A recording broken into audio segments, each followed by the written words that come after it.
Hello and welcome to the Streetwise Property Pulse, your resource for the latest financing and Ontario's real estate investing updates, where we provide you with timely updates and perspectives from leading real estate practitioners, answer your burning questions, and share with you valuable tips and strategies.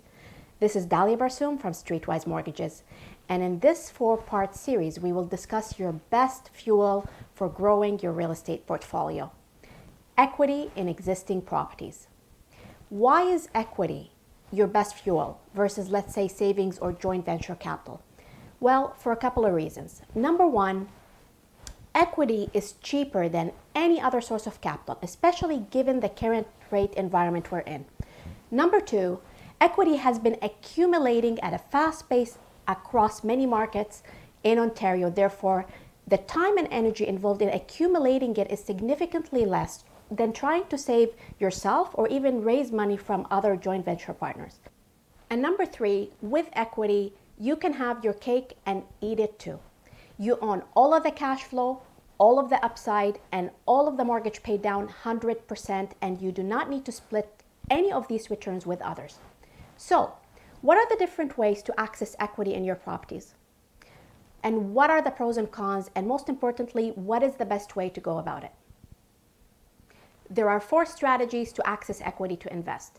1. Secured lines of credit. 2. A full refinance. 3. A blend and extend. And 4. Private mortgages. In today's episode, I will walk you through the first strategy, which is accessing capital through secured lines of credit. But first, let's take a look at what a secured line of credit is. A secured line of credit gets set up against a property you own, and it's really like a big checking account with funds available to you to access at any time. When you access these funds, interest starts to accrue, and you can either make a minimum interest payment or a payment larger than the minimum payment required if you wish to pay it down faster. So, what are the advantages? Well, number one, pay as you go and only when you use it. Number two, a line of credit can be set up in a first or a second position on a property. When set up in a second position, meaning behind an existing mortgage, it can be set up with the current lender that holds your first mortgage, or in some cases, behind a mortgage that is held by a different financial institution. Number three, an interest-only payment is often lower than a principal and interest payment. This will be definitely easier on your monthly budget and will help you from a cash flow standpoint. Let's look at an example. Let's say you use a $50,000 from a secured line of credit. At today's rates, line of credits are going for a rate at around 2.95. This means that your interest-only payment would be around $123 per month.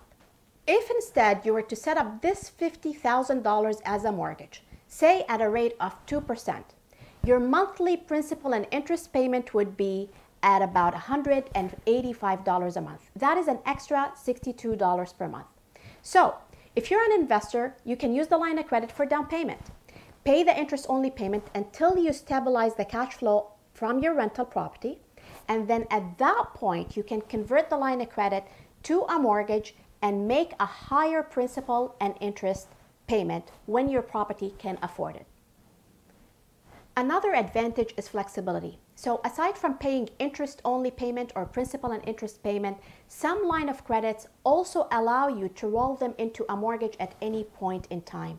These are called advanceable lines of credit, and they are my absolute favorite, and in my view, a must-have on as many properties as you can, especially if you're an investor. So, aside from the fact that you can convert them to a mortgage at any point in time, they are dynamic. Visualize this. Let's say you have a mortgage and you have a line of credit. What happens is the following. As you pay down the principal on your mortgage, the limit on your line of credit increases automatically by the same amount as the principal pay down without you having to re-qualify for a line of credit increase. For example, say that your monthly mortgage payment is $2,000 per month. That's about $24,000 a year. Half of that roughly, which is $12,000, would go towards principal, especially in the early years of your mortgage. And as a result, your line of credit will increase by $12,000 during that year. This auto limit increase builds up capital for you as an investor, as an emergency reserve. It can build up capital for future renovations or even for a future down payment at no extra cost to you. Further, over the long run, once the mortgage is fully paid down on the property, you will have access to a large line of credit that had built up for you over time, that you do not have to requalify for again, regardless of whether the lending rules change or your financial circumstances change. The beauty about this is that you would have access to the line to reinvest again. Okay, so we talked about the advantages of line of credits. What do you need to keep in mind? Number one, rates on line of credits are higher than mortgages.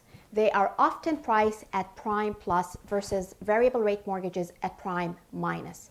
As of today, prime is at 2.45 and a typical secured line of credit is priced at prime plus half, which is 2.95 versus a 5 years mortgage at 1.5, for example.